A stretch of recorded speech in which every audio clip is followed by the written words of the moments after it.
In spoštovani minister, jaz vidim eno stvar, da vam na riti drži palico Levica. Levica diktira politiko o vrtcih. Po 4 listih amandmaja umik nazaj noter, umik nazaj noter.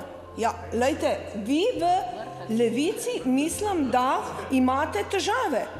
Zasebni vrtci se ne financirajo.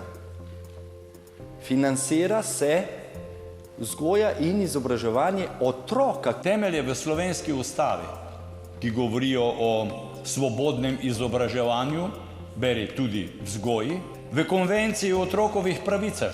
1103 otroci so v čistem zasebnem vrtcu. In tega se država boji. Manj prispevate za tega otroka. Manj.